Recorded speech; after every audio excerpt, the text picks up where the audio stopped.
2 of Create a Costume with me, Miss Liz, one of your children's librarians at the Half Hollow Hills Community Library. I hope you took those last 2 weeks to really plan and think about and envision what you want your costume to be this year using the supplies that were provided in your grab and go kit, as well as anything that you could find around your house. Today I'm going to be showing you some design tips and tricks using a lot of the things in those bags to maybe give you more ideas and to maybe show you some cool things that you can do with what you have on hand. We're going to go over stuff of what you can do with that paper bag, how to tie your bandana into maybe a bow, different ways you can use pipe cleaners, ways that you could tie yarn, and a whole plethora of other things that you can do with the stuff that's in your grab and go kit.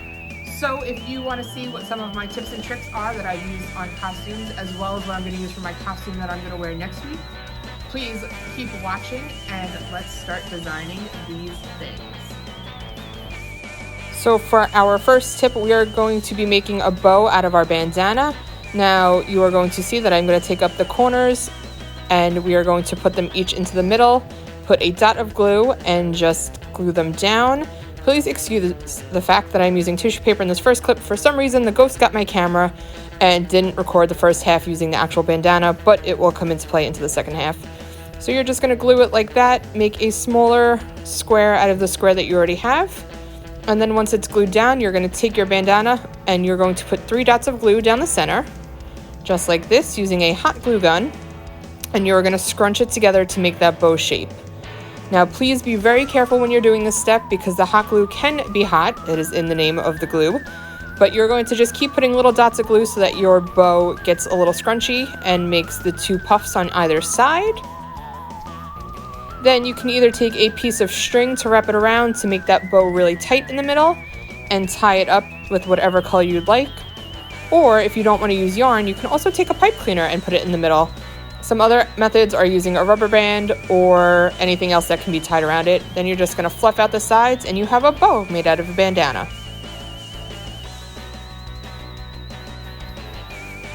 Next tip I'm going to show you all is ways that you can use yarn. The first way is magic yarn. This is my most favorite thing. What you're going to do is you're going to start off with 3 pieces of yarn, fold them in half, and then cut it right down the middle so that you have 6 pieces in total. Once you get those 6 pieces together, make sure they're nice and even. And then you're going to just simply tie a knot at the top. This is just to hold all of the ribbon together. Then a pro hack for you all at home is to take one of those clothespins that were included in your grab and go kit and to put it right underneath the knot, and you're going to simply spin your yarn. Now you don't need to use the clothespin for this thing, but I like it because it gives me a better grip. You're going to want to spin this a little tight so that your yarn goes really close together and creates a nice pattern. And this is going to take a while. The longer you make your ribbon, the longer it's going to be. Don't worry if you drop it like I just did. You can just pick it back up and keep spinning it. This can be however long or however short you want, depending on what you're doing with this yarn.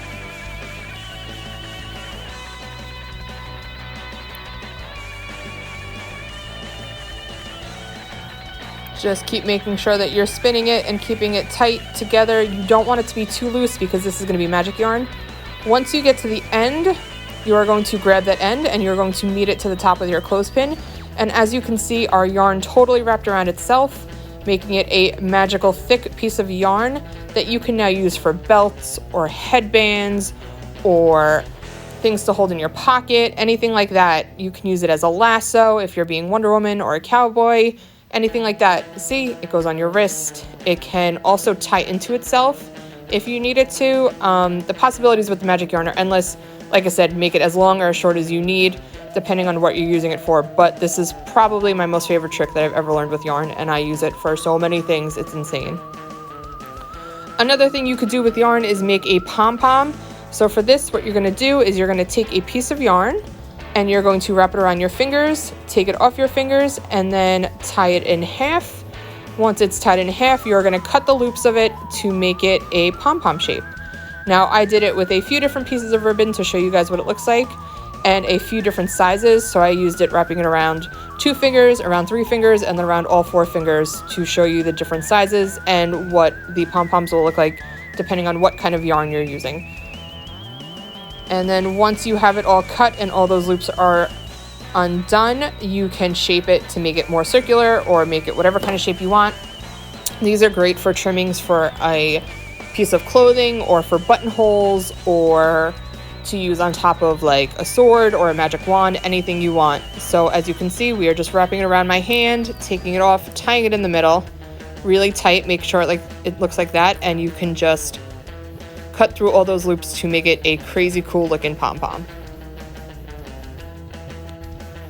Next up, we are going to be using hot glue to create some details for costumes.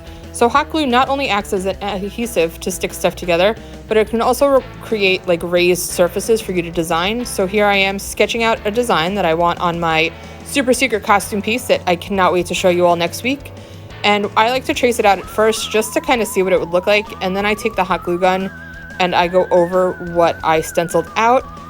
But also sometimes our stencils don't always work out the way we want them to. So as you'll see, I kind of just go and freehand a lot of my designs after this. This was just to plan it out, but I realized as I was gluing down my stencil that I wanted to go a little bit more crazy and have a little bit more fun with it. So feel free to do this. This works great for detailing for fabric pieces or cardboard tubes or anything else that you may be using for your costume. It just creates a really cool added raised bed for your details.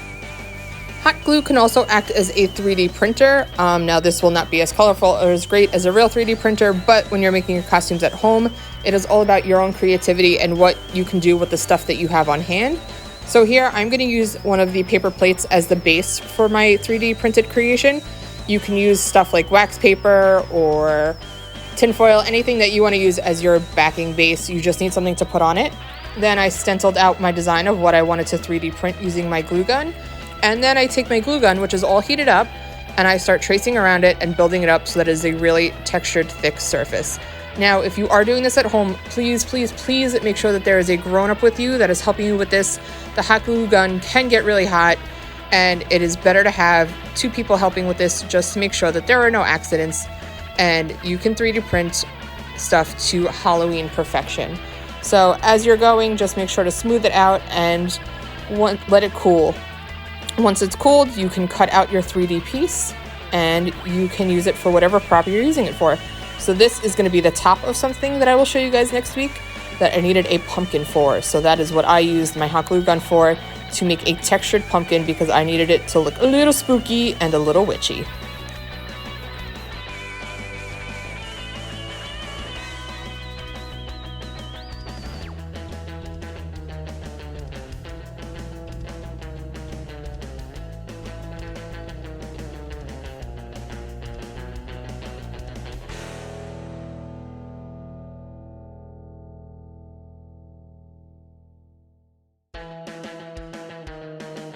Lastly, you can use hot glue to create a stamp. This is perfect for if you want to create texture on part of your costume. So you're going to start off by getting a piece of paper, usually something sturdy like cardstock, cardboard. A paper plate is the best bet. Don't use like computer paper, that won't work because you need something with a very sturdy back. And then you're going to sketch out whatever it is that you want your stamp design to be. So for mine, I'm just going to do mermaid scales as our example because I am not the best artist and it's the easiest thing for me to do. Then once you have your stencil done, your stamp done rather, you're going to let it cool to the side until you can use it to put on paint, clean off any extra glue, and then let it be. Once your glue is dry, you can take your paint and put it right on your stamp. Now I'm using my fingers here. Please use a paintbrush. I couldn't find one in the children's office, so this is what I'm using. But you're going to cover all of those things with your paint. Make sure that you don't make a mess, and you can use it and you can stamp it down. Now I will say that this part takes a lot of practice because it is not a great stamp in the traditional sense, but with some time and some work, it can be really cool. And as you can see, I do a few options to show you how the mermaid scales come out. Sometimes it's just a matter of getting more paint off of it and making it really faint, but it's really cool and it's really fun, and I highly recommend you trying it out and try making your own personal stamp for your project. Lastly, if hot glue is not your thing, you can also use Elmer's glue or any liquid glue to create your designs. So much like we did before with the hot glue, you're going to trace out your stencil and then just let it dry. The only pro tip I will give you for using Elmer's glue is that it does get runny if you use a lot of it. So make sure to use it sparingly and make sure to let every side dry before you put it down. Maybe do one side at a time, really see how you like it. Or if you're like me, just do them all. And I just wanted to see what happens, so you can also take that chance. But here you can see how it got a little drippy, which was fine with me. And now we have some pipe cleaners. So the first thing I'm going to show you with pipe cleaners is the traditional way of twisting them. This is to make a thicker rope or to have more colors in one. You simply start at the top, twist them together, and keep twisting until you get to the bottom. Once you have that, this base is great for things like bracelets or rings or belt loops or crowns or anything like that, which we're going to make in the next one. But you would just tie it together and there you go. And you can do that with as many or as little pipe cleaners as you want to make however many color combinations you want.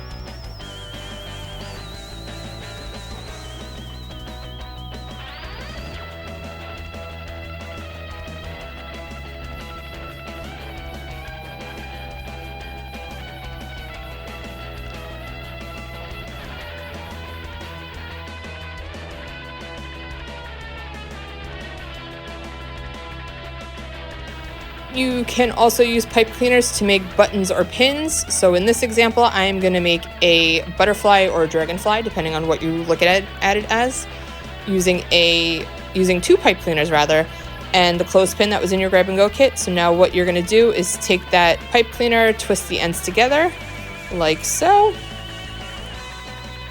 and then you're going to fold it in half and twist that together once to make the two sides of the wings. Once you have two different colors, or you can use the same color, whatever you want to do, you're going to put them onto your clothespin. You're going to wrap it once around each other because I wanted mine to be opposite colored wings on opposite side, and then close it with the pin.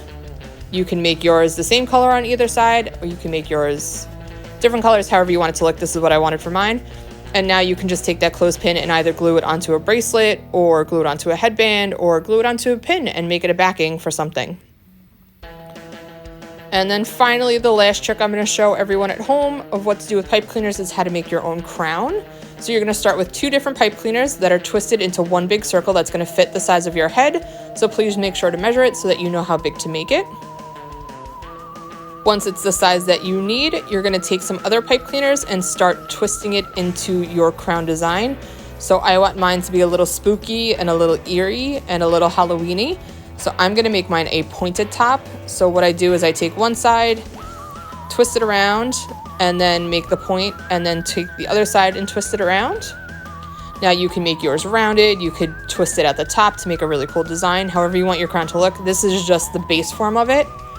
And then what I want is I want two different purple spikes on either side. So I'm going to cut my pipe cleaner in half and do the same triangle method that I did with the big black pipe cleaner, and just twist it around to make it like a three-spired crown. Once you have your design, you can then twist some pipe cleaners around it to make it more colorful. You can put something in the middle like I did that I'm going to stick a gem in, and just really make the crown whatever you want it to be. Now we have some fun with the paper bag. I'm going to show you 3 different things that you can do with your paper bag. The first is going to be how to make your own vest. So this is great if you're trying to be a cowboy or on a safari or a scientist or anything else that you want to wear a vest for. I mean, the possibilities are endless. I'm just naming a few that come to the top of my head. So you're going to start by folding your bag in half and then taking a pencil and sketching a line right where you folded it. Just make sure to get that underside because you're going to use that as your cut line. And then you're going to also take out your pencil and sketch out your neckline. So I made mine pretty big. You can make yours however small or however big as you want. And you're just going to connect that to the top of the bag to the middle of the bag. And that's going to be our cut lines. Then you're going to take your scissor and just cut straight up the middle of the bag.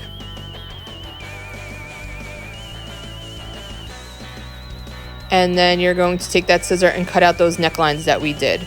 So again, I made mine pretty much like a V, but if you want to make yours more of a U-shaped or anything else like that, feel free to make it however you want, but this is just the base of how you're going to cut your bag so that it looks like a vest.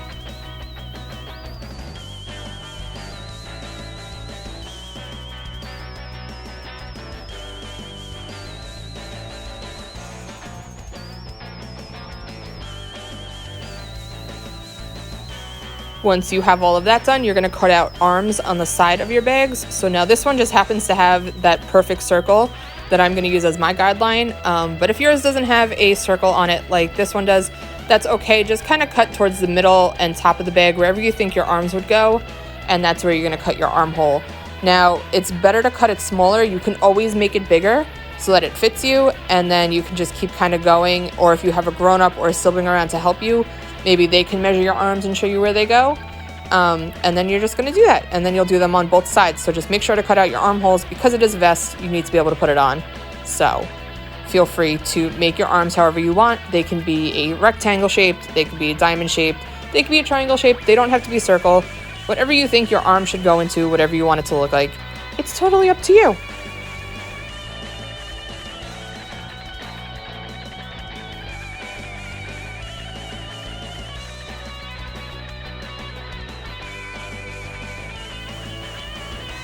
Once your armholes are cut out, what we're going to do is we're going to flip our bag to be inside out. That is so that we can design the outside of our vest. Unless you want that design that's on the bag to be the design of your vest, that's totally fine. There's no need to turn it inside out. I, however, do not want the Target logo on my costume, so I turned it inside out. And now you're just going to design the vest to look however you want. I personally do not enjoy these triangle pieces at the top, so I'm going to cut them off to make it more of a square vest. But if you like them, if you think that looks more like a safari, go for it. I'm also going to modify the neck hole a little bit. I want it to look like a V-neck vest, so you can see that I'm cutting out pieces to make it look like a V-neck so that my vest comes down, but you can do whatever you want. And then here is my beautiful model trying on the vest to show you all how it looks. It is a little big for her, so it definitely needs some modifying. But as you can see, her arms go through the armhole and she's good to go. Once you've got the shape of your vest all done, it's time to decorate it. You can add stuff to the back, to the front, add fringe, whatever you want. Our second way of doing a paper bag is to make it into a dress or a shirt. So what I'm doing is sketching out the top half of the shirt. What this is going to look like is kind of almost like a tank top. You're going to do 2 circular armholes and a circle for the neck hole, making sure there's about a ½ inch to an inch width in between, depending on how big you want it to be. And then you're just going to cut out around the lines that you drew. So that was one arm. Here's my second arm. And now I'm going to cut out the neck.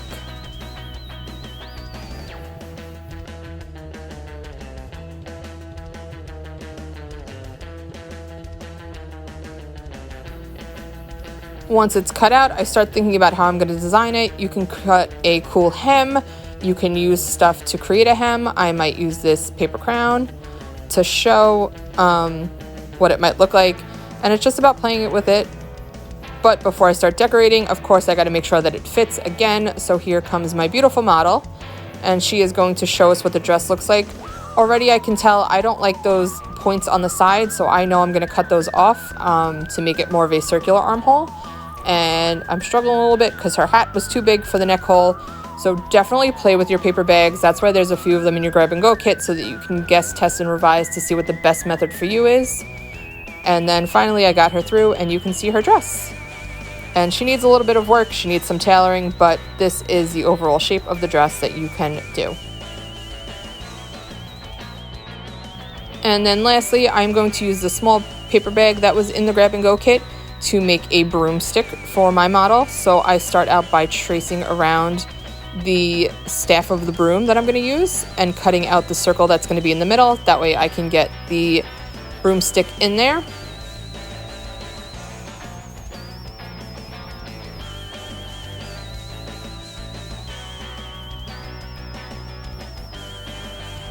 Once that's done, I'm going to stick the broomstick in to make sure that it fits, which it does. Then I'm going to gather the paper bag around and I'm just going to tie it with a piece of yarn. Now you can use yarn, pipe cleaner, string, whatever you got will work. I made sure to tie it around the front and the back to double knot it just so that it really stayed on there tight, because a witch is going to be flying on this thing and she needs to make sure that that broom is secure. So I wrap it around a bunch of times and then tie it super tight. Not only so that it stays on, but I really just like the way that looked. So that's what I wanted to do for my broomstick. And then I take my scissor and I just start cutting it up the side. And this is my accessory that I'm going to do with my brown paper bag. You can also make stuff like puppets, owls, sidekick friends if you're doing a group costume. Whatever you want, this brown paper bag is totally useful. It can also be great for stuffing. If you want to make something padded, you can use it on your vest to create pockets. Pretty much the possibilities are endless. They're paper bags, so feel free to decorate, cut, do whatever you can with them and make them super creative and super Halloween-y.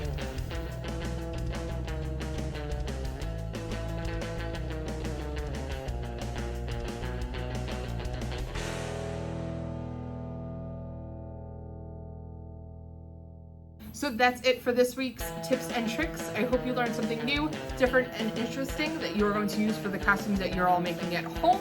Now is the time to get creative, get spooky, and really have fun with the stuff that you're going to make for your costume at home. If you need any help, suggestions, or more tips and tricks along the way, please feel free to email me. I would be happy to help. Send me a picture of where you're stuck, send me an email with your idea.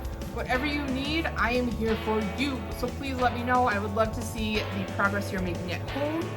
And please, please, please do not forget that at this time, on this day next week, we are going to be having a live Zoom costume party where you can debut your costumes and show us what you did. We're going to talk about maybe some of your inspiration, some of the fun that you had, the things that you liked, maybe some of the difficult times you had, because we all as costumers can learn from each other to see what works, what doesn't work, and maybe build upon it for next time.